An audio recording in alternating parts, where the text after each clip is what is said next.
अपनी लाइफ में खुशी चाहते हैं तो मैं आपको अपने पर्सनल पॉइंट ऑफ व्यू बताने वाली हूँ। 3 रूल्स बताऊँगी that you have to follow, and इनको फॉलो करके इंशाल्लाह आप अपनी लाइफ में हैप्पीनेस को अचीव कर सकते हो।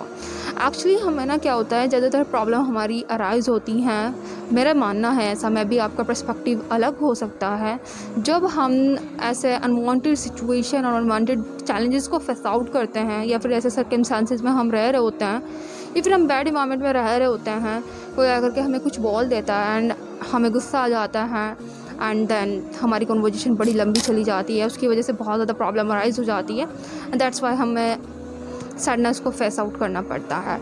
सो बेसिकली यहाँ पर कंक्लूजन क्या निकलता है कि गुस्से की वजह से ज़्यादातर हमारी प्रॉब्लम अराइज़ हो रही हैं, और मेरे को ऐसा लगता है ज़्यादातर हमारी प्रॉब्लम जो होती है वो यूँ होती है कि हम गुस्से को कंट्रोल नहीं कर पाते हैं, हम माफ़ नहीं कर पाते, दरगुजर नहीं कर पाते, दैट्स वाई हम पीसफुली नहीं रह पाते अपने लाइफ में।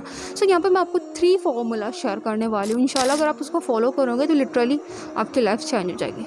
First of all, most important that every kind of problem अगर आप फेस आउट कर रहे हो और आपको लग रहा है कि इसकी सॉल्यूशन कुछ भी नहीं निकल पा रहा है, आपको इम्पॉसिबल लग रहा है, so what you have to do, number 1, you have to make a lot of दुआ whatever you want to achieve in your life.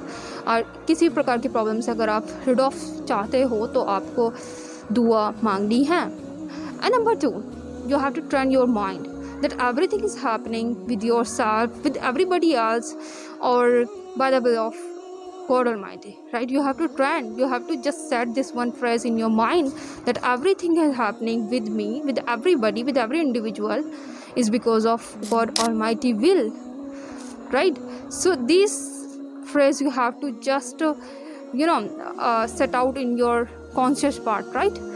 So number 2, this is what. And number 3, what you have to do, you have to just do not be angry. Do not anger, do not anger, do not anger.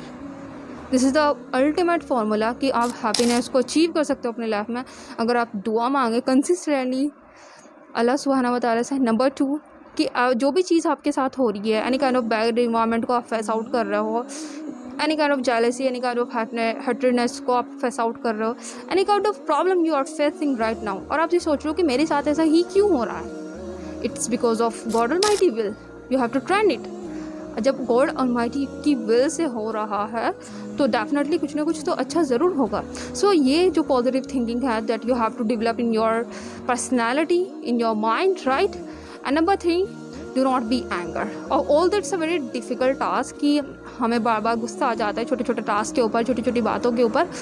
I am also working on it, but sometimes मैं fail हो जाती हूँ, sometimes मैं pass out हो जाती हूँ, but you have to work consistently and ultimately one day होगा कि हम अपने माइंड को, अपने ब्रेन को इतना कंट्रोल कर लेंगे या फिर इतना ट्रेंड कर लेंगे कि हम any kind of unwanted situation, any kind of unfavourable environment, उसको हम ईजिली टैकल कर सकते हैं एंड फेस आउट कर सकते हैं। So my brother and sister, मुझे ये लगता है कि 3 जो ये फार्मूला अगर हम अपनी लाइफ में अपना लें तो इंशाल्लाह हमारी लाइफ बहुत बेहतर हो जाएगी, हम यूज़फुल वर्क करने लग जाएंगे और एक good member of the society बन पाएंगे एंड अपने ड्रीम्स को भी इजीली फुलफिल कर पाएंगे, क्योंकि हमारा टाइम वेस्ट भी नहीं होगा ज़्यादा फिर सोच विचार में ये चीज़ें क्यों हो रही हैं, क्यों चल रही है हमारे साथ।